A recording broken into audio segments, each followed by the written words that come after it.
Hello, everyone. This is Marshall. I write Dead End Guildmaster on Royal Road. And if you're reading that story, thank you. Thank you for checking that out. I appreciate that.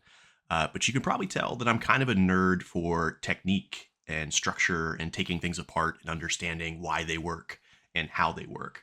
And that's a big part of my writing as well, because I don't consider myself a natural writer. It's something I've had to practice and figure out and get good at over time with a lot of great feedback and instruction, especially in my early years.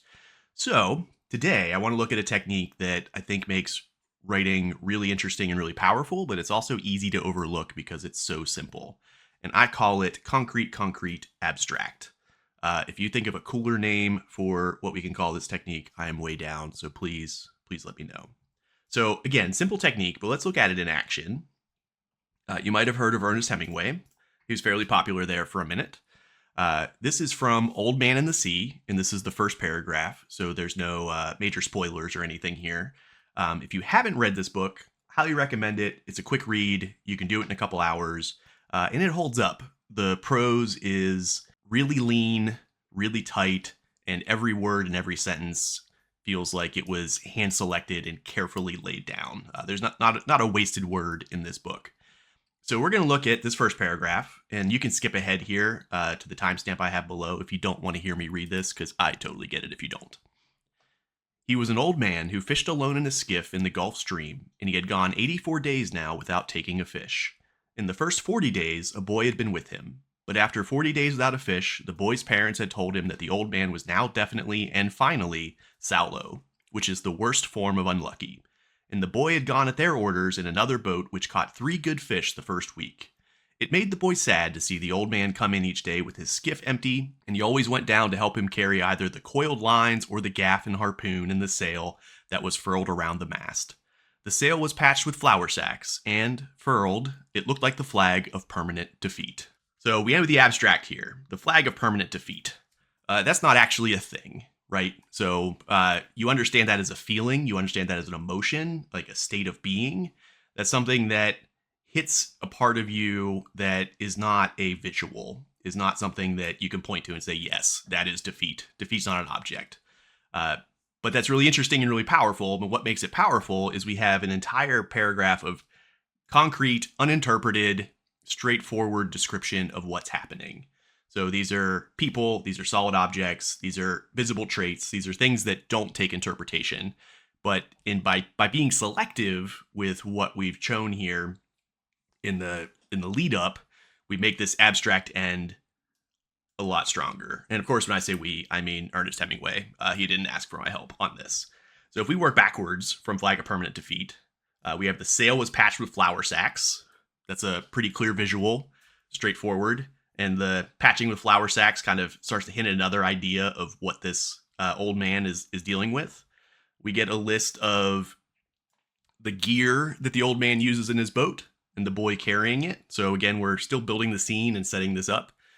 We also have the hint that the old man might struggle to carry these things. And that's kind of hidden underneath of this if we want to really lean into what we might interpret. We know that the skiff is empty. Guy's not catching anything. And then we have some thoughts about how other characters feel about this guy. And again, this is not majorly interpretive. These are relatively straightforward things. And it sounds like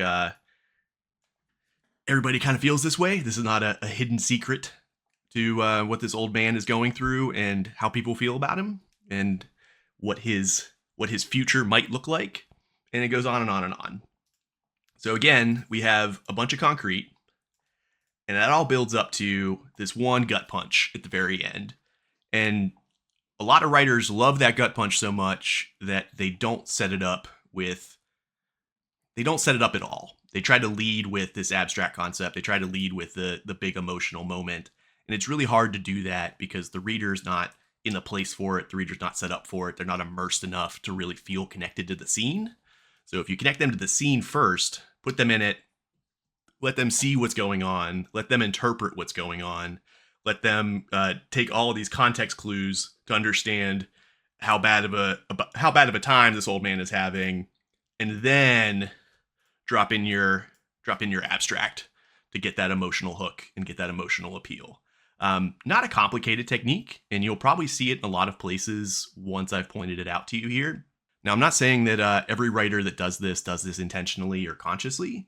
A lot of good writers are kind of naturals, and these things come to them by nature. But for me, I have to be really technical about how I do this.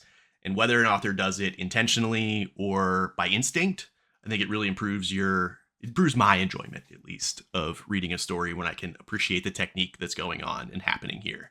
So if you want to see more of this in action, I highly recommend checking out The Things They Carried by Tim O'Brien. Um, first chapter, first couple pages, you can see this technique in action right from the jump. And I think you'll see how powerful it can be when you really lean into it and really put the detail into the concrete to get to the abstract.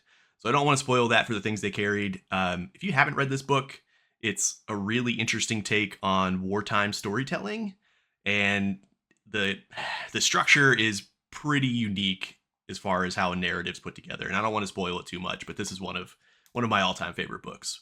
So I hope you enjoyed this little insight into a writing technique from one author's opinion, and I appreciate you taking the time to watch.